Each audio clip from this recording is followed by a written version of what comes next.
इस दुनिया में ट्रांसमाइग्रेट होने के बाद मेरे साथ जो सबसे अजीब चीज हुई वो थी एक बेहद विचित्र रिवर्स जिंक्स सिस्टम का मुझसे बाइंड हो जाना। इसका रूल इतना पागलपन भरा था कि अगर मुझे अमीर बनना होता तो बस किसी लॉटरी शॉप के सामने खड़े होकर कहना पड़ता मेरी जिंदगी में तो कभी लॉटरी लग ही नहीं सकती, और अगले ही दिन जैकपॉट मेरा होता। अगर मुझे अपने बॉस से नफरत होती तो मैं मुस्कुराकर कह देता काश आपकी कंपनी हर साल और भी बड़ी और सफल होती रहे। फिर अगले ही दिन वही कंपनी दिवालिया हो जाती। बाद में तो हालत ये हो गई कि काले सूट पहने कुछ रहस्यमयी लोग मुझे लेने आ गए। उन्होंने मेरे सामने पूरी दुनिया का मैप फैलाया और गंभीर आवाज में बोले, कॉमरेड जरा इन जगहों के लिए कुछ आशीर्वाद बोल दीजिए। मेरा नाम जी फेंग है और उन ब्लैक सूट वालों के आने से ठीक पहले मैंने अपनी जिंदगी का शायद सबसे बेहुदा दिन झेला था। वजह बेहद सीधी थी। मेरा सीधा सुपरवाइजर, वो चिकना चुपड़ा तेलिया मध्यम उम्र का आदमी जिसका सरनेम छियन था, उसने एक बार फिर मेरा प्रपोजल चुरा लिया, उस पर अपना नाम चिपका दिया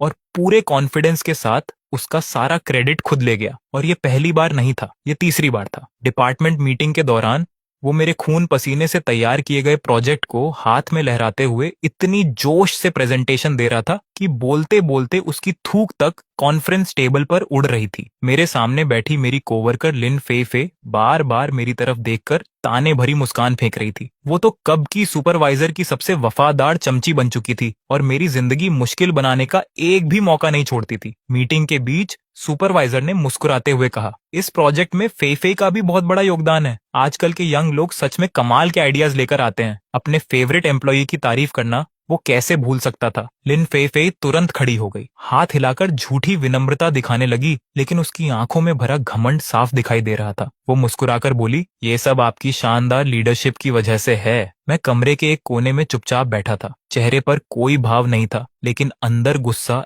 ऐसे उबल रहा था जैसे किसी भी पल मेरा सिर फट जाएगा। मुझे इस रिवर्स जिंक्स सिस्टम से जुड़े हुए पूरा एक महीना हो चुका था। लॉटरी का ग्रैंड प्राइज जीतने और बड़े घर में शिफ्ट होने के अलावा अब तक मुझे ये सिस्टम ज्यादा काम का नहीं लगा था। इसका रूल बेहद आसान था। जब भी मैं किसी बात को अपनी इच्छा, दुआ या मजबूत राय के रूप में कहता तो हकीकत ठीक उसके उलट होती, और वो भी पूरे 100% यकीन के साथ। स्टेज पर खड़े उन दोनों घिनौने चेहरों को देखते ही अचानक मेरे दिमाग में एक बेहद खतरनाक ख्याल आया। मीटिंग खत्म हुई तो सुपरवाइजर सीना चौड़ा करके अपने ऑफिस की तरफ चला गया और लिन फेफे बिल्कुल उसकी छोटी असिस्टेंट की तरह उसके पीछे पीछे चल पड़ी। मैं हाथ में पानी का गिलास लेकर आराम से उसके ऑफिस के सामने से गुजरा। दरवाजे पर रुककर मैंने चेहरे पर पूरी प्रोफेशनल मुस्कान सजाई और कहा, सुपरवाइजर बधाई हो। वो एक पल के लिए चौंक गया। शायद उसे उम्मीद नहीं थी कि मैं खुद आकर उसे कंग्रेचुलेट करूंगा। मैंने पूरे दिल से मुस्कुराते हुए कहा, अगर ये प्रोजेक्ट सफल हुआ तो आपकी तरक्की तय है। मैं दिल से दुआ करता हूँ कि आपकी कंपनी हर साल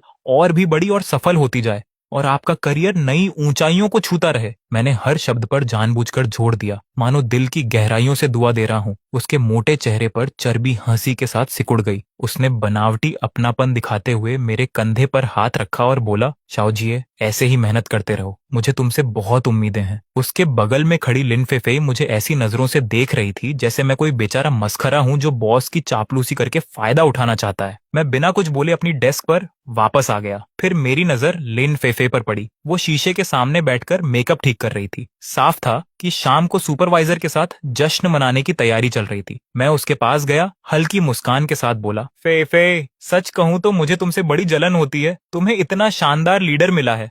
तुम्हारा फ्यूचर तो बिल्कुल लिमिटलेस है। उम्मीद है आज रात तुम बहुत अच्छा एंजॉय करोगी। उसने आंखें घुमाई जैसे मैंने दुनिया का सबसे घटिया मजाक सुनाया हो। फिर व्यंग्य से बोली, मेरे लिए इतनी प्यारी ब्लेसिंग देने के लिए थैंक्स। मैंने बस हल्की सी मुस्कान दी और वापस अपनी सीट पर आकर सामान समेटना शुरू कर दिया, क्योंकि मुझे पहले ही पता था कि अब इस कंपनी में मेरा रुकना नामुमकिन है। अगली सुबह मेरी नींद भी पूरी नहीं खुली थी कि फोन जोर जोर से बजने लगा। कॉल मेरे पुराने कोवर्कर की थी और उसकी आवाज में ऐसा सदमा था जिसे छिपाना नामुमकिन था। जी फेंग, बहुत बड़ा कांड हो गया।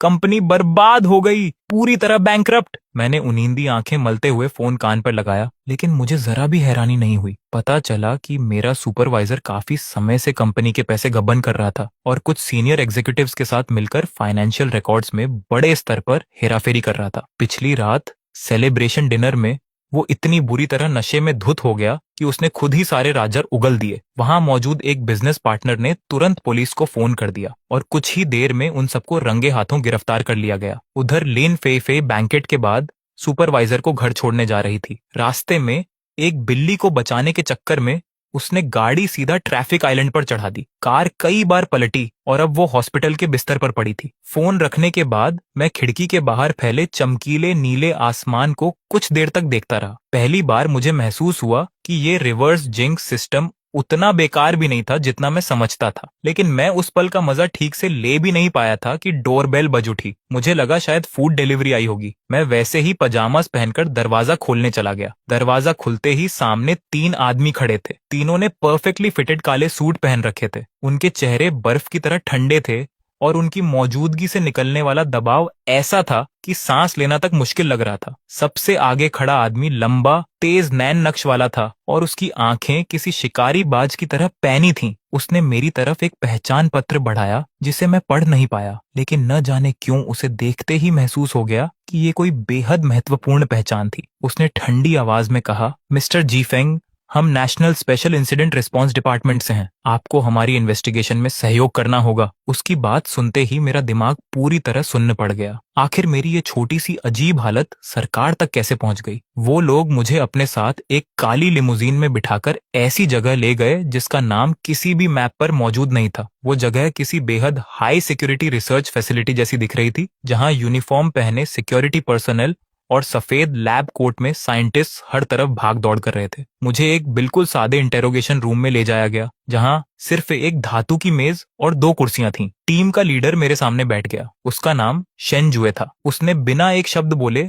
मेरे सामने मोटी फाइल्स का ढेर सरका दिया। पहली फाइल में मेरे जन्म से लेकर आज तक की पूरी जिंदगी का रिकॉर्ड था। दूसरी में उस लॉटरी टिकट की फोटोकॉपी थी जिसने मुझे 5 मिलियन युआन जिताए थे। तीसरी में मेरी पुरानी कंपनी के दिवालिया होने की पूरी न्यूज रिपोर्ट लगी थी। शंजुए ने बिना किसी भावना के शांत आवाज में कहा, जी फेंग, उम्र 24 साल, 1 महीने पहले अचानक तुम्हारे बैंक अकाउंट में 5 मिलियन युआन आए। 2 दिन पहले जिस कंपनी में तुम काम करते थे उसके सभी सीनियर एग्जीक्यूटिव सामूहिक फाइनेंशियल क्राइम्स की वजह से पकड़े गए और कंपनी रातों रात ढह गई। हमने दोनों मामलों की जांच की और दोनों की हर कड़ी आकर तुम पर ही खत्म होती है। उसकी बात सुनकर मैंने मुश्किल से एक घूंट निगला। मेरी हथेलियों में धीरे धीरे पसीना भरने लगा। मैं हकलाते हुए बोला, मुझे समझ नहीं आ रहा आप क्या कह रहे हैं। फिर भी मैंने आखिरी बार सब कुछ नकारने की बेबस कोशिश की। मेरी बात सुनकर शेन जू के होंठों के कोने पर एक अजीब सी मुस्कान उभरी। फिर उसने धीमी आवाज में कहा, मिस्टर शेन यू, मेरे साथ चलिए। ये नाम सुनते ही मेरे पूरे शरीर का खून जैसे जम गया। उसे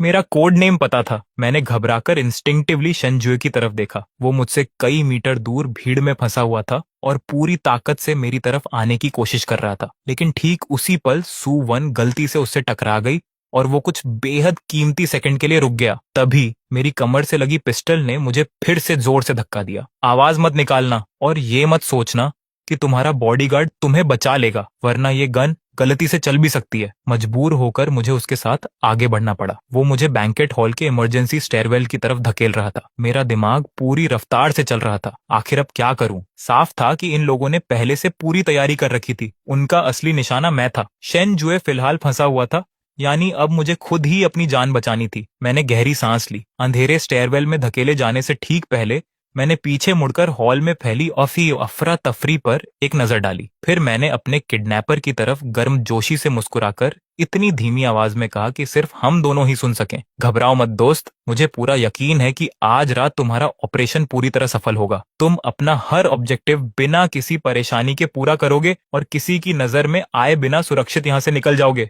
वो आदमी एक पल के लिए रुका, फिर मजाक उड़ाते हुए हंस पड़ा। अपनी एबिलिटी इस्तेमाल करने की कोशिश कर रहा है? बेकार है, हमने पहले से उसकी तैयारी कर रखी है। इतना कहकर उसने मुझे और अंदर धकेला और पीछे से फायर डोर बंद कर दिया। पूरा स्टेयरवेल घुप अंधेरे में डूबा था। बस इमरजेंसी एग्जिट साइन की हल्की हरी रोशनी ही दिखाई दे रही थी। वो मुझे तेजी से नीचे उतार रहा था, जबकि मैं मन ही मन अपनी कही हुई बात दोहराने लगा। तुम्हारा ऑपरेशन पूरी तरह सफल होगा, यानी उल्टा होगा। तुम्हारा मिशन ऐसी मुसीबतों में फंसेगा जिसकी तुमने कल्पना भी नहीं की होगी। तुम हर ऑब्जेक्टिव पूरा करोगे, यानी तुम्हारा एक भी ऑब्जेक्टिव पूरा नहीं होगा। तुम सुरक्षित निकल जाओगे और किसी को पता भी नहीं चलेगा, यानी हर कोई तुम्हें देख लेगा और तुम किसी भी हालत में बचकर नहीं निकल पाओगे। मैं अभी यही सब सोच ही रहा था कि हम अगले लैंडिंग पर पहुंच गए। तभी बिना किसी चेतावनी के हमारे सिर के ठीक ऊपर लगा फायर स्प्रिंकलर अचानक फट पड़ा। बर्फ जैसा ठंडा पानी झरने की तरह हमारे ऊपर टूट पड़ा और देखते ही देखते हम दोनों सिर से पांव तक भीग गए।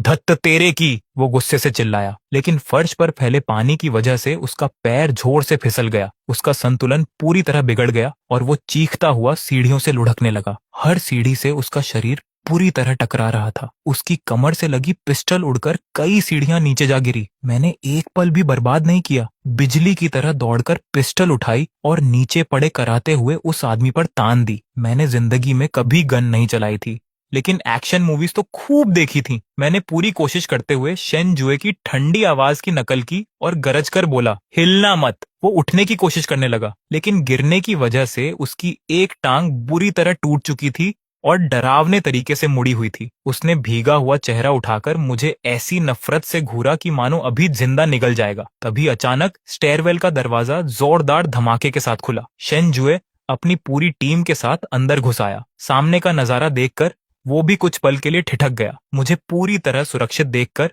और मेरे हाथ में गन देखकर उसके चेहरे पर छाई तनाव की लकीरें आखिरकार गायब हो गईं। वो मेरे पास आया, आराम से पिस्टल मेरे हाथ से ली और उसकी सेफ्टी ऑन कर दी। अच्छा काम किया, उसने शांत आवाज में कहा। मैंने तुरंत पूछा, ये है कौन? शन जुए ने जवाब दिया, नाइट आउल का आदमी है। इसका कोड नेम रेस्क्यू है। ये इंटरनेशनली वांटेड मर्सेनरी है। उसकी टीम उस आदमी को हथकड़ी पहनाने लगी, लेकिन मेरे दिमाग में सबसे बड़ा सवाल अब भी घूम रहा था। मैंने तुरंत पूछा, इसे मेरा कोड नेम कैसे पता चला? मेरी आइडेंटिटी तो हाईएस्ट लेवल पर क्लासिफाइड है। ये सुनते ही शन जुए का चेहरा गंभीर हो गया। उसने ठंडी आवाज में कहा, हमारे अंदर कोई गद्दार है। कुछ पल चुप रहने के बाद उसने आगे कहा, वो अमीर बिजनेसमैन बाई हु। उसने पूरे हंगामे का इस्तेमाल सिर्फ ध्यान भटकाने के लिए किया। वो बीमार था ही नहीं। जब सबका ध्यान इधर था, वो दूसरी सीक्रेट पैसेज से भागकर एक जरूरी डील पूरी करना चाहता था। हमारी टीम उसका पीछा कर रही है। बेस पर लौटने के बाद मुझे समझ आया कि उस रात मामला कितना खतरनाक था। रेस्क्यू का काम बैंकेट हॉल में अफरा तफरी मचाकर मेरा अपहरण करना था, जबकि बाइहू, जिसकी असली पहचान अमीर बिजनेसमैन शेन जुओ थी, दूसरी सीक्रेट पैसेज से भागकर अपना बड़ा ट्रांजैक्शन पूरा करना चाहता था। लेकिन मेरी एक साधारण सी ब्लेसिंग ने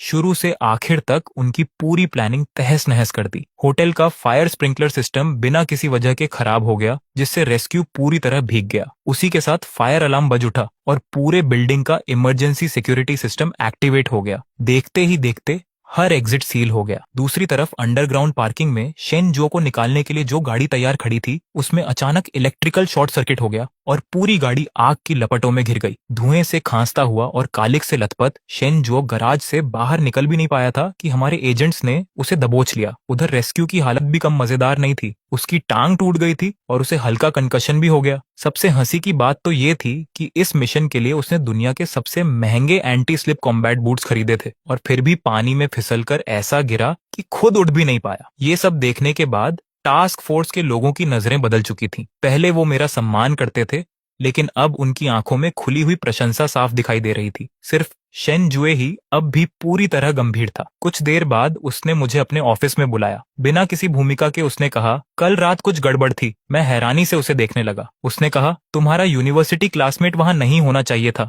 और ठीक उसी समय मुझे रोकना भी महज संयोग नहीं हो सकता, जब मैं तुम्हें बचाने दौड़ रहा था। उसकी आंखों में ठंडी चमक उभरी। मैंने पहले ही लोगों को उसकी जांच के लिए भेज दिया है। उसकी बात सुनकर मेरा दिल बैठ गया। अगर शेन जू का अपना क्लासमेट भी शक के दायरे में था, तो जिसने मेरी आइडेंटिटी लीक की थी वो कोई ऐसा इंसान था जिसके पास बेहद ऊंचे लेवल की क्लियरेंस थी। फिर उसने सीधे मेरी तरफ देखते हुए कहा, जब तक हमें ये पता नहीं चल जाता कि तुम्हारी पहचान कैसे लीक हुई, तब तक तुम किसी भी फील्ड मिशन में हिस्सा नहीं लोगे। आज से तुम्हारी आवाजाही सिर्फ इसी फ्लोर तक सीमित रहेगी। मतलब साफ था, ये लगभग हाउस अरेस्ट ही था। मैंने तुरंत विरोध किया, लेकिन मेरी एबिलिटी तो। उसने बीच में ही रोक दिया। यही तो समस्या है, तुम्हारी एबिलिटी जितनी ताकतवर है उतनी ही अनिश्चित भी है, और इसीलिए बेहद खतरनाक भी। जी फेंग, ये कोई मजाक नहीं है। अब उनकी नजर सीधे तुम पर है। उसकी आवाज में ऐसा अधिकार था कि मैं आगे कुछ कह ही नहीं पाया। मैं जानता था कि वो सिर्फ मेरी सुरक्षा चाहता है। अगले कई दिन मेरी जिंदगी किसी आलीशान जेल से कम नहीं थी। रोज अच्छा खाना,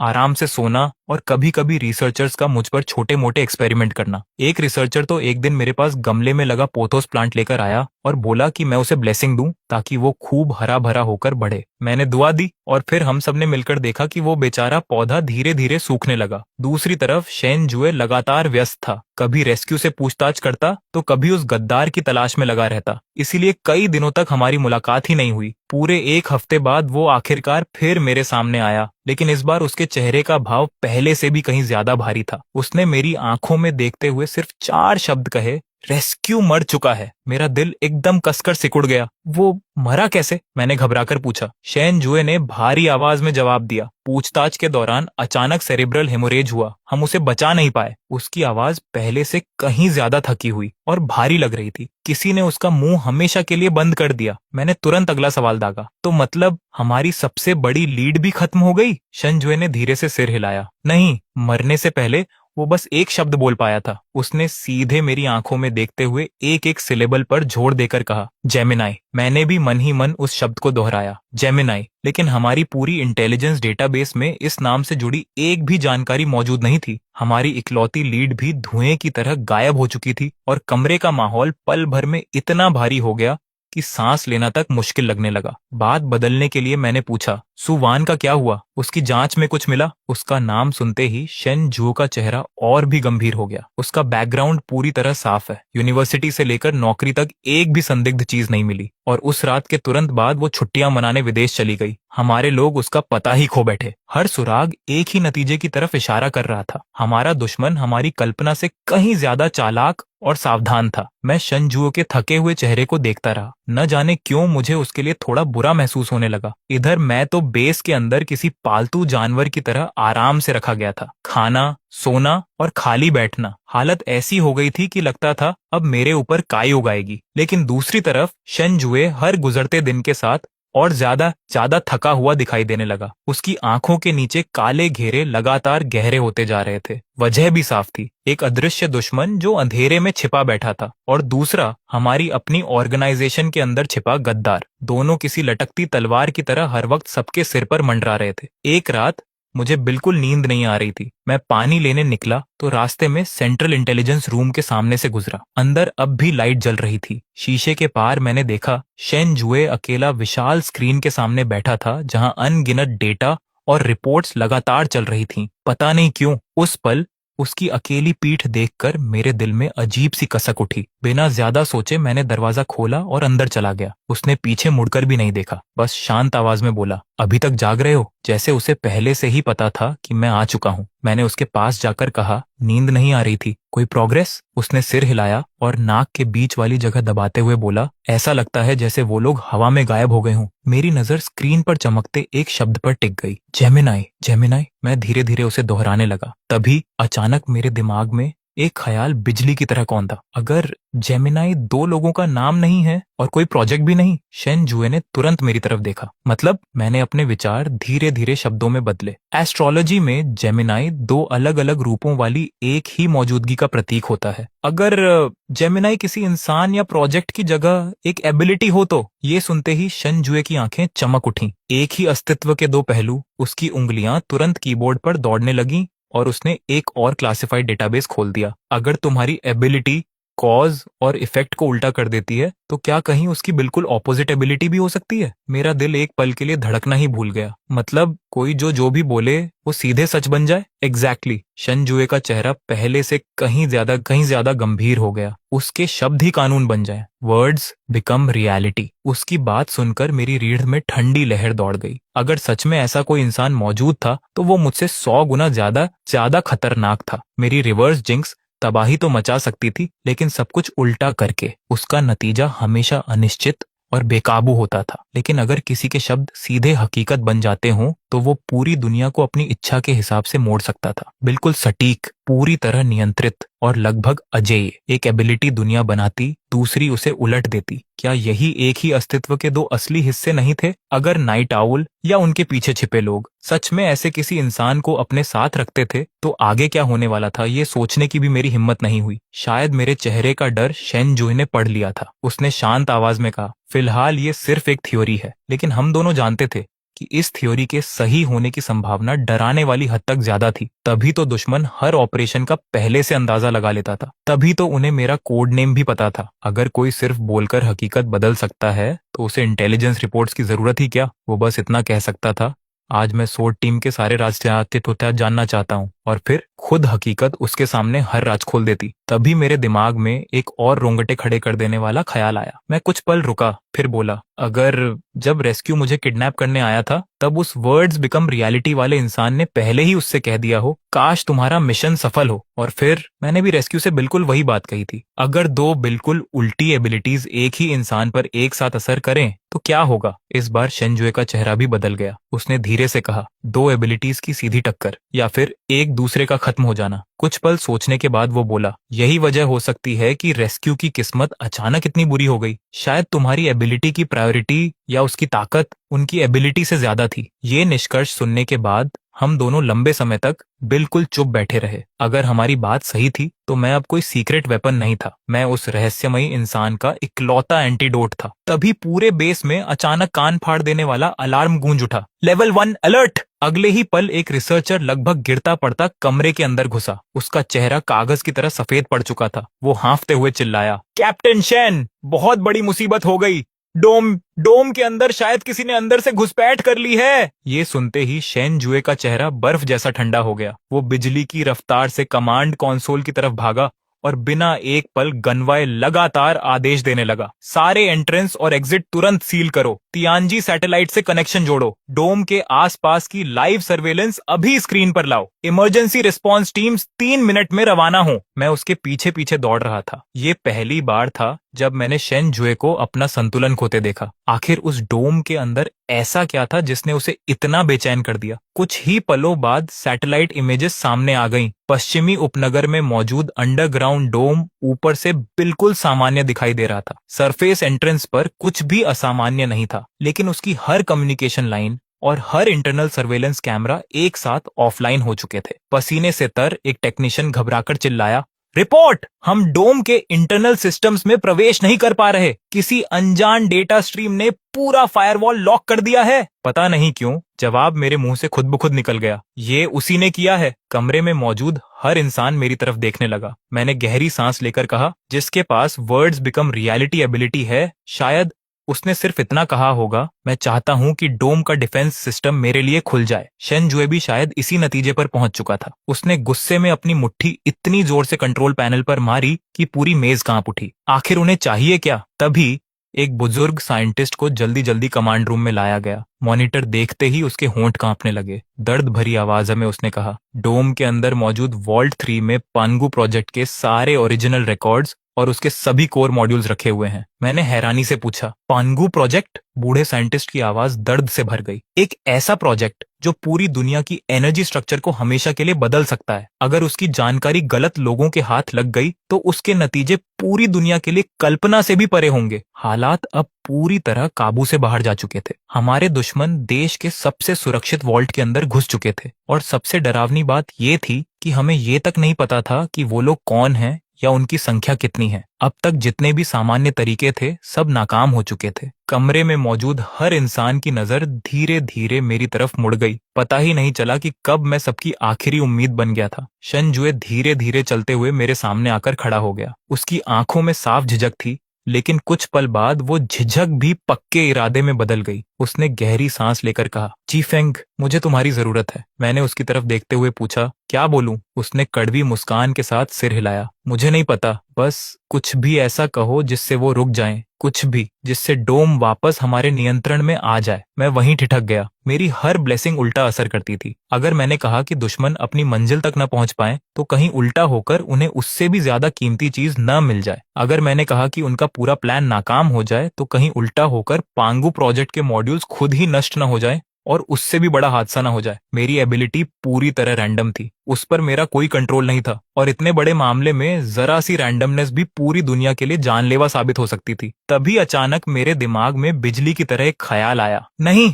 एक चीज है जिस पर यकीन किया जा सकता है। शेन जुए ने तुरंत पूछा, क्या? मैंने उसकी आंखों में देखते हुए धीरे से कहा, अगर मैं ब्लेसिंग खुद को दूं तो? वो उलझन में पड़ गया, इसीलिए मैंने आगे समझाया, मान लो मैं पूरे दिल से ये कहूं कि आज जैसे ही मैं बाहर निकलूं मुझे कोई कार टक्कर मार दे और मेरी टांग टूट जाए, तब क्या होगा? शन जुए कुछ पल के लिए बिल्कुल चुप रह गया। मैंने अपनी बात आगे बढ़ाई। सिस्टम को उस नतीजे को उलटना पड़ेगा, यानी अगर मुझे कार से बचाना है तो उसे वो हर वजह खत्म करनी होगी जिसकी वजह से मुझे बाहर जाना पड़े। जैसे इस पूरे संकट को जितनी जल्दी हो सके खत्म कर देना, ताकि मुझे बाहर निकलने की जरूरत ही न पड़े। जितना मैं इस बारे में सोच रहा था उतना ही ये तरीका सही लगने लगा, मानो मैं खुद हकीकत के नियमों में कोई लूपहोल ढूंढ चुका था। अपनी ही जिंदगी पर एक खतरनाक उल्टा शाप लगाकर उससे कहीं बड़े घटनाक्रम को मोड़ने की कोशिश। शन जुए की आंखों में उम्मीद की हल्की चमक आई, लेकिन अगले ही पल गायब भी हो गई। उसने गंभीर आवाज में कहा, यह बहुत खतरनाक है। अगर सिस्टम ने तुम्हें बाहर जाने से रोकने का सबसे आसान तरीका यही समझा कि तुम्हें बेहोश कर दे या तुम्हारा दिल ही रोक दे, तब तुम अपनी जान की बाजी लगा रहे हो। मैंने बिना नजर हटाए उससे पूछा, क्या हमारे पास कोई और रास्ता है? वो चुप हो गया। जवाब हम दोनों जानते थे,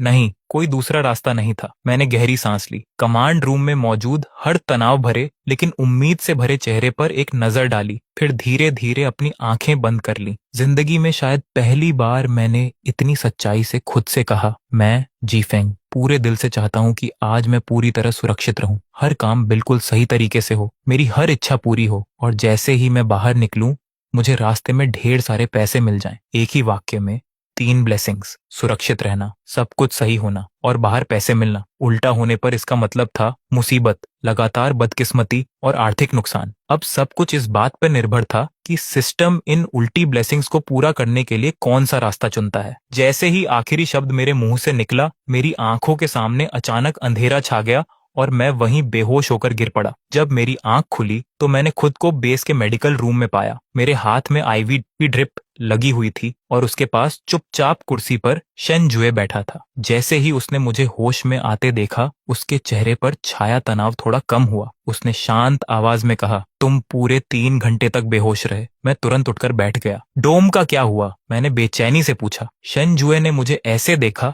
जैसे उसे अभी तक यकीन ही ना हो रहा हो। तुम्हारे बेहोश होते ही डोम का बैकअप पावर सिस्टम अचानक अपने आप चालू हो गया। मैंने हैरानी से पूछा, बैकअप पावर? उसने सिर हिलाया। हाँ, एक पूरी तरह अलग सिस्टम जो मुख्य नेटवर्क से फिजिकल सेपरेशन के जरिए अलग रखा गया था। सच कहूं तो हम खुद भूल चुके थे कि ऐसा कोई सिस्टम मौजूद भी है। 30 साल पहले जब प्रोजेक्ट शुरू हुआ था, तब एक बूढ़े इंजीनियर ने जिद करके इसे इंस्टॉल करवाया था। उसे डर था कि कभी भविष्य में कोई सुपर हैकर भी आ सकता है। शन जुए खुद भी अविश्वास से सिर हिलाने लगा। जैसे ही बैकअप सिस्टम एक्टिवेट हुआ, डोम के अंदर की सारी पैसेजेस अपने आप सील हो गईं और पूरे अंदर हाई कॉन्सेंट्रेशन एनेस्थेटिक गैस छोड़ दी गई। हर एक घुसपैठिया जिंदा पकड़ा गया, एक भी नहीं बच पाया। उन्होंने इतनी मेहनत से डोम में घुसपैठ की और आखिर में एक ऐसे बैकअप प्लान में फंस गए जिसे दशकों से कोई याद तक नहीं करता था। वो कुछ पल रुका, फिर हल्की हंसी के साथ बोला, जानते हो ये सब एक्टिवेट किसने किया? मैं उसे देखता रह गया। उसने जवाब दिया, एक चूहे ने। मैं पलकें झपकाता रह गया। मेन पावर कंट्रोल रूम के अंदर एक चूहे ने बिजली की केबल कुतर दी। उससे पूरा प्राइमरी सिस्टम शॉर्ट सर्किट हो गया और वही सारी कंडीशंस पूरी हो गईं जिनकी वजह से बैकअप सिस्टम अपने आप चालू हो गया। उसकी बात किसी परिकथा से भी ज्यादा अविश्वसनीय लग रही थी। एक अकेले चूहे ने हमारे देश का सबसे बड़ा रहस्य बचा लिया। उसी पल मुझे सब समझ में आ गया। मेरी ब्लेसिंग कि मैं सुरक्षित रहूं और सब कुछ ठीक हो दे, सिस्टम ने उसे सबसे अजीब तरीके से उल्टा किया था। मुझे बदकिस्मती देने के लिए उसने सबसे आसान रास्ता चुना। लो ब्लड शुगर की वजह से मुझे बेहोश कर दिया और साथ ही ताकि मुझे बेस से बाहर जाने की कोई जरूरत ही न पड़े, उसने डोम की पूरी समस्या को ऐसी पागलपन भरी घटनाओं की कड़ी से हल कर दिया जिसकी कल्पना कोई नहीं कर सकता था। यही मेरी एबिलिटी की असली ताकत थी। उल्टे कॉज एंड इफेक्ट का एक ऐसा नियम जो पूरी तरह अराजक और तर्क से परे था। मैंने तुरंत पूछा, तो उन घुसपैठियों से कुछ पता चला? शन जुए ने सिर हिलाया। नहीं, उनमें से कोई भी जिंदा नहीं बचा। सबके सब रेस्क्यू की तरह सुसाइड ऑपरेटिव्स थे। बोलने से पहले मर जाना उन्हें ज्यादा मंजूर था। फिर उसने आगे कहा, लेकिन उनके कम्युनिकेशन डिवाइसेस की जांच करते वक्त हमें एक एन्क्रिप्टेड ऑडियो फाइल मिली। उसने टैबलेट खोला और रिकॉर्डिंग चला दी। उसमें सिर्फ एक आवाज थी, एक महिला की आवाज, ठंडी, बेहद शालीन और अपने ऊपर अटूट भरोसे से भरी हुई। मिशन असफल हो गया है, जेमिनाई के फाइनल फेज की तैयारी शुरू करो। वो आवाज सुनते ही ऐसा लगा जैसे मेरे शरीर का सारा खून एक पल में जम गया हो। वो सू वन की आवाज थी, कोई शक नहीं था। वही थी, वही व्हाइट बर्ड, जेमिनाई का दूसरा हिस्सा, और वही औरत जिसके पास वर्ड्स बिकम रियलिटी वाली एबिलिटी थी। मैंने खुद को संभालते हुए पूछा, फाइनल फेज से उसका क्या मतलब है? शन जू का चेहरा पहले की तरह गंभीर ही रहा। हमने जितने लोगों को पकड़ा, किसी को भी इसका मतलब नहीं पता। बस एक बात पता चली है, कल ईस्ट चाइना सी में एक क्रूज शिप पर सू वान यानी कोड नेम व्हाइट बर्ड खुद आने वाली है। वहां उसकी नाइट आउल के सुप्रीम लीडर से आखिरी ट्रांजैक्शन होगी। उसकी आंखें तलवार की तरह तेज हो गईं। उसे जिंदा पकड़ने का यही हमारा आखिरी मौका है। मैं तुरंत समझ गया कि वो क्या कहना चाहता था। अगर सू वन को गिरफ्तार करना था तो वहां किसी ऐसे इंसान का होना जरूरी था जो उसकी एबिलिटी का मुकाबला कर सके, और वो इंसान सिर्फ मैं था। मैंने बिना एक पल सोचे कहा, मैं भी चलूंगा, लेकिन शन जुए ने उसी पल सख्ती से इनकार कर दिया। नहीं, ये बहुत खतरनाक है। हमें उसकी एबिलिटी के बारे में लगभग कुछ भी नहीं पता। अगर हम सीधे उसके सामने गए तो मैं तुम्हारी सुरक्षा की जरा भी गारंटी नहीं दे सकता। मैंने उसकी आंखों में सीधे देखते हुए शांत लेकिन दृढ़ आवाज में कहा, शन जुए, जिस दिन तुम मुझे इस ऑर्गेनाइजेशन में लेकर आए थे, उसी दिन मेरी जिंदगी से सुरक्षा नाम की चीज खत्म हो गई थी। वो व्हाइट बर्ड है और मैं क्रो। हमारी किस्मत में शुरू से ही एक दूसरे का दुश्मन बनना लिखा था। अब ये सवाल नहीं है कि तुम मुझे बचा पाओगे या नहीं, ये मेरी तकदीर है। मेरी बात सुनकर शन जुए चुप हो गया। वो काफी देर तक बिना कुछ बोले मुझे देखता रहा। उसकी आंखों की गहराई में कई ऐसे जज्बात उभर रहे थे जिन्हें मैं समझ नहीं पा रहा था। बहुत देर बाद उसने आखिरकार हल्का सा सिर हिला दिया। अगले दिन ईस्ट चाइना सी में खड़ा आलीशान क्रूज शिप पोसाइडोन अपनी यात्रा शुरू करने की तैयारी कर रहा था। मैं और शन जुए दो पुराने दोस्तों के रूप में छुट्टियां मनाने आए यात्रियों का भेष बनाकर जहाज पर चढ़ गए। इंटेलिजेंस के मुताबिक सू वन की मुलाकात नाइट आउल के लीडर से सबसे ऊपर वाले डेक के वीआईपी स्वीट में होने वाली थी। हमारी टीम पहले ही क्रू मेंबर्स और पैसेंजर्स बनकर पूरे जहाज में फैल चुकी थी। धीरे धीरे पूरे क्रूज के चारों तरफ एक अदृश्य जाल बुना जा चुका था, और मैं उस जाल का आखिरी ट्रम्प कार्ड था। क्रूज धीरे धीरे बंदरगाह छोड़कर खुले समंदर की तरफ बढ़ने लगा। समुद्री हवा अपने साथ नमक की खुशबू लेकर चल रही थी। मैं डेक पर खड़ा दूर उस जगह को देख रहा था जहां समुद्र और आसमान एक दूसरे से मिलते हुए लग रहे थे, लेकिन पता नहीं क्यों मेरे दिल में ठंड बढ़ती ही जा रही थी। तभी शन जुए मेरे पास आया और मेरे हाथ में गरम हॉट कोको का एक कप थमा दिया। उसने हल्की मुस्कान के साथ पूछा, घबराहट हो रही है? मैंने सिर हिलाकर मुस्कुरा दिया, नहीं, सच कहूं तो थोड़ा एक्साइटमेंट जरूर है। आखिर आज पहली बार उस इंसान का सामना होने वाला है जो इतने समय से पर्दे के पीछे बैठकर सब कुछ चला रहा था। मेरी बात पूरी भी नहीं हुई थी कि अचानक मेरा फोन बज उठा। स्क्रीन पर एक अनजान नंबर चमक रहा था। मैं कुछ पल झिझका, फिर कॉल उठा ली। दूसरी तरफ से एक परिचित आवाज सुनाई दी, जी फेंग, बहुत समय हो गया। वो आवाज सुनते ही मेरा दिल जोर से धड़क उठा। वो सू वन थी। उसकी आवाज में वही पुरानी मुस्कान थी, जैसे वो किसी पुराने दोस्त से आराम से बातें कर रही हो। हैरान हो? मुझे पता है कि तुम और शंजुए दोनों इस जहाज पर हो। मेरी सांस एक पल को रुक गई। मैंने तुरंत चारों तरफ नजर दौड़ाई। डेक पर लोग हंसते बोलते घूम रहे थे। क्रू मेंबर्स अपने अपने काम में लगे हुए थे, लेकिन अचानक मुझे ऐसा महसूस हुआ जैसे सैकड़ों अदृश्य आंखें हर पल मुझे ही देख रही हूँ। मैंने ठंडी आवाज में पूछा, आखिर तुम चाहती क्या हो? उसने बिल्कुल बेफिक्र अंदाज में जवाब दिया, कुछ खास नहीं,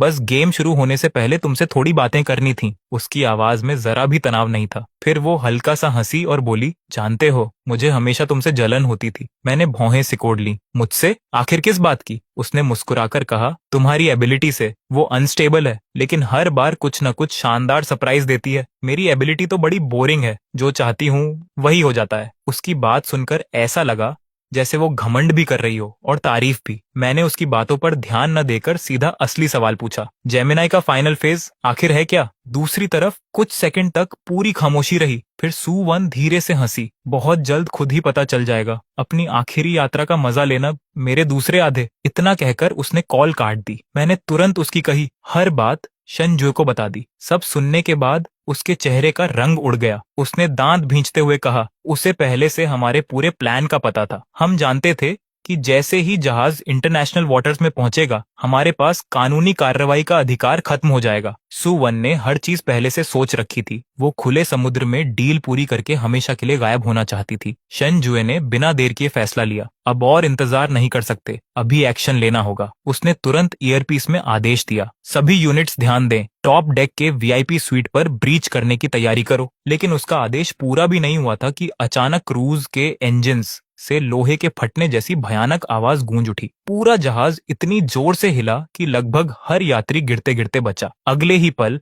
ब्रॉडकास्ट सिस्टम पर घबराई हुई आवाज गूंजी, इमरजेंसी अनाउंसमेंट, क्रूज के प्रोपल्शन सिस्टम में कैटास्ट्रोफिक फेलियर हो गया है।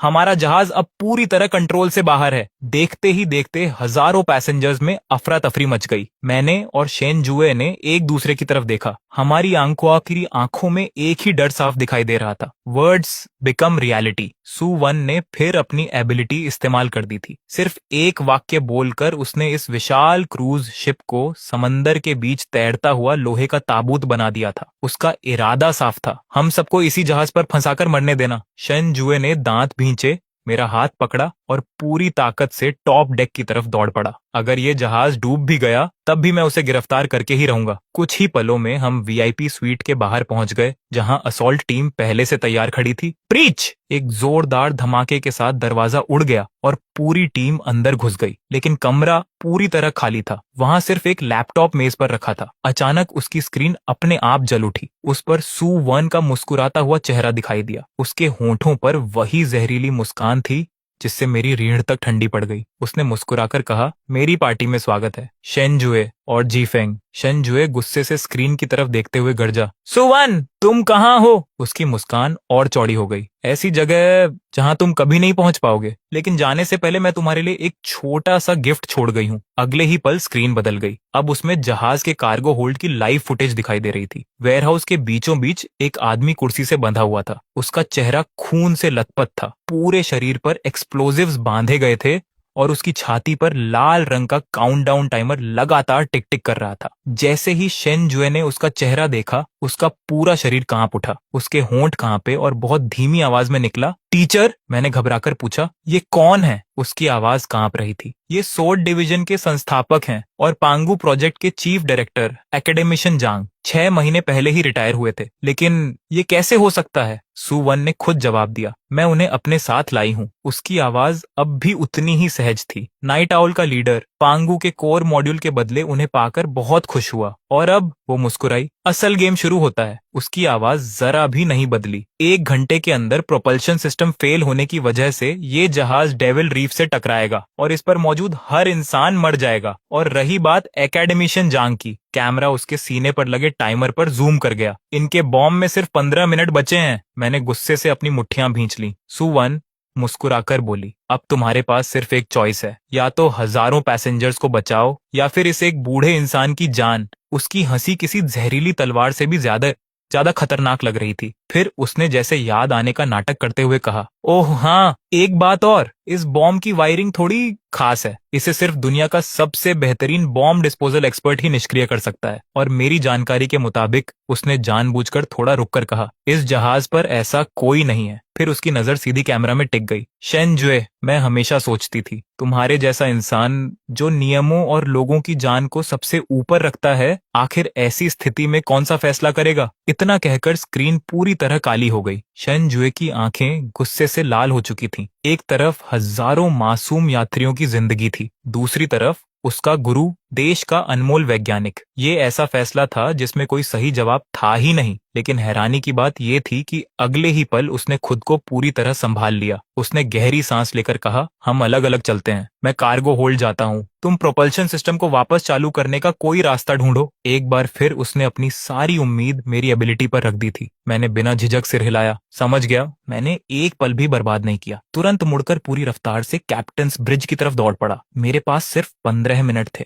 नहीं, अब तो 15 मिनट से भी कम। ब्रिज पर पहुंचते ही सामने अफरा तफरी का नजारा था। कैप्टन और इंजीनियर्स दर्जनों बंद पड़े इंस्ट्रूमेंट्स के सामने बिल्कुल बेबस खड़े थे। मैंने जोर से चिल्लाकर कहा, हटो, और सबको किनारे करके सीधे मेन कंट्रोल कंसोल के सामने आ खड़ा हुआ। मेरा दिमाग पूरी स्पीड से काम कर रहा था। अगर मैं दुआ करूं कि प्रोपल्शन सिस्टम अभी के अभी ठीक हो जाए तो उल्टा होकर शायद वो और भी ज्यादा खराब हो जाएगा। लेकिन अगर मैं कहूँ कि ये जहाज कभी ठीक ही ना हो पाए, तो कहीं सिस्टम हमेशा के लिए उसे खराब करने का सबसे आसान तरीका जहाज को डुबोना ही ना समझ ले। हर सेकंड मेरी उंगलियों से रेत की तरह फिसल रहा था। दिल इतनी तेज धड़क रहा था कि उसकी आवाज मेरे कानों में गूंज रही थी। तभी अचानक मेरे दिमाग में एक ऐसा आइडिया आया जिसे शायद सिर्फ मेरे जैसा पागल इंसान ही सोच सकता था। मैंने कंट्रोल पैनल को घूरा, आंखें बंद की और पूरी ताकत से चिल्लाया, मैं पूरे दिल से चाहता हूं कि ये पूरा प्रोपल्शन सिस्टम अभी की अभी ऐसी चीज बन जाए जिसे मैं आसानी से समझ सकूं। जैसे ही मेरी बात खत्म हुई, एक चमत्कार हो गया। पूरे कंट्रोल पैनल में बिजली सी दौड़ गई। अनगिनत buttons,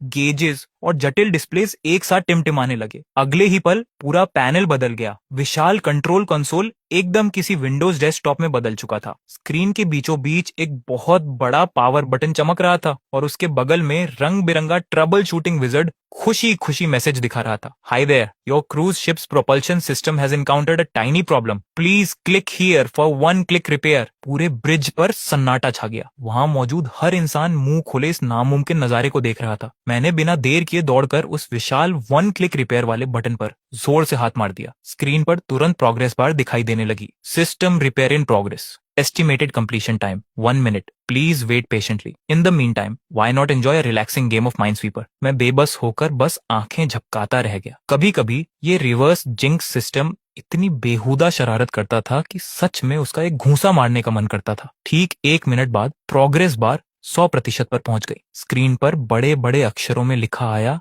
repair complete, have a pleasant voyage. अगले ही पल जहाज के इंजन जोरदार गर्जना के साथ फिर से चालू हो गए। पूरा जहाज जो अब तक बुरी तरह कांप रहा था, अचानक स्थिर हो गया। कैप्टन की आंखों में खुशी के आंसू आ गए। वो लगभग चिल्लाते हुए बोला, इंजन्स वापस चल पड़े, भगवान की कसम, इंजन्स वापस आ गए। आधी मुसीबत खत्म हो चुकी थी। मैंने तुरंत ईयरपीस के जरिए शेनजू से संपर्क किया। प्रोपल्शन सिस्टम ठीक हो गया? उधर क्या हाल है? दूसरी तरफ से सिर्फ उसकी भारी सांसें सुनाई दे रही थी और उनके बीच बॉम्ब की लगातार चलती टिक टिक। फिर उसकी टूटी हुई आवाज आई, नहीं, मुझसे नहीं होगा। बॉम्ब की अंदरूनी बनावट बहुत जटिल है, मैं इसे डिफ्यूज नहीं कर सकता। मैंने घड़ी देखी, 5 मिनट से भी कम बचे थे। मैं पूरी ताकत से चिल्लाया, शेनजुए, ध्यान से सुनो, अभी इसी वक्त उस बॉम्ब को देखकर बोलो, मैं चाहता हूं कि तुम कभी फटो ही मत। वो कुछ पल चुप रह गया, फिर बोला, जी फंग, मजाक करने का ये समय नहीं है। मैंने लगभग गरजते हुए जवाब दिया, मैं मजाक नहीं कर रहा, ये आदेश है। मैंने गहरी सांस ली और जितनी जल्दी हो सके समझाने लगा। मेरी एबिलिटी कॉज एंड इफेक्ट को उल्टा कर देती है, लेकिन सुवान की एबिलिटी उसके शब्दों को सीधी हकीकत बना देती है। उसने पहले ही तय कर दिया कि ये बॉम्ब 15 मिनट बाद फटेगा। वो एक फिक्स्ड कॉजल लॉ बन चुका है। किसी आम इंसान की दुआ उसे बदल नहीं सकती। लेकिन तुम अलग हो। मैंने मुश्किल से लाड़ निकली, इतने समय से तुम लगातार मेरे साथ रहे हो। मेरी एबिलिटी का असर धीरे धीरे तुम पर भी पड़ा है। रिसर्चर्स से हमने रास्ते में इसी संभावना पर बात की थी, बिल्कुल रेडिएशन की तरह। अगर कोई लंबे समय तक इसके पास रहे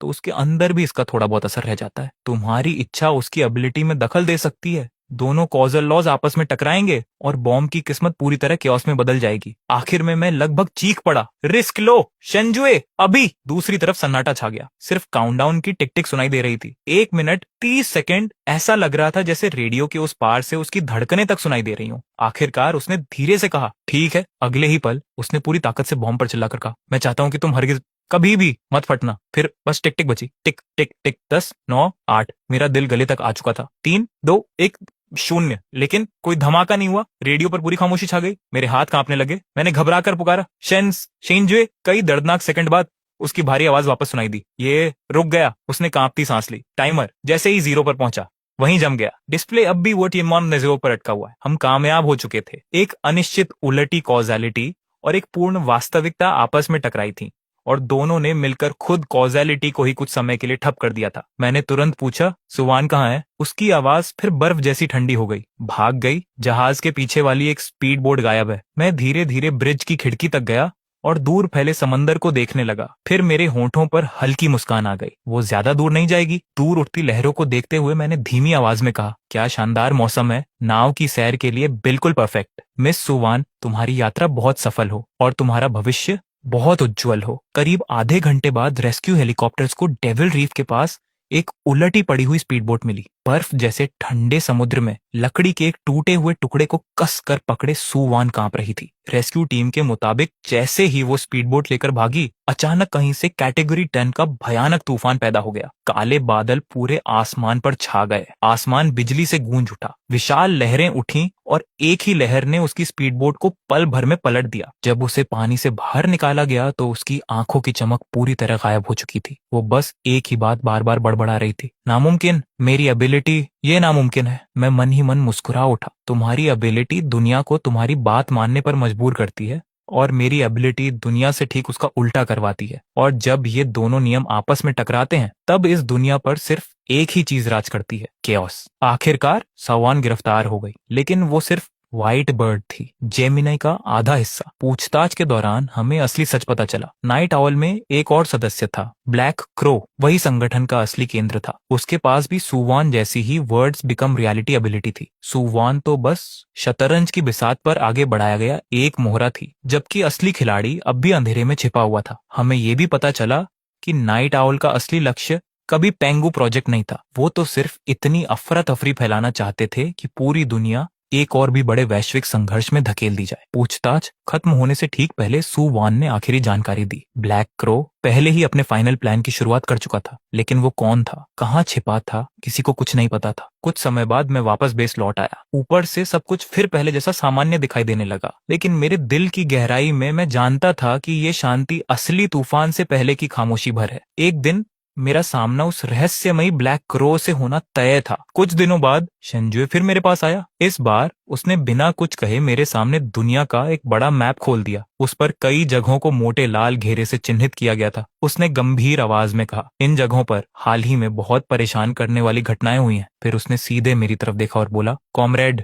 क्या तुम इनके लिए कुछ ब्लेसिंग्स दे सकते हो? मैंने मैप की तरफ देखा, फिर मुस्कुराकर गला साफ किया, सबसे बड़े लाल घेरे पर उंगली रखी और पूरे दिल से कहा, मैं सच्चे मन से यही कामना करता हूँ कि पूरी दुनिया में हमेशा शांति बनी रहे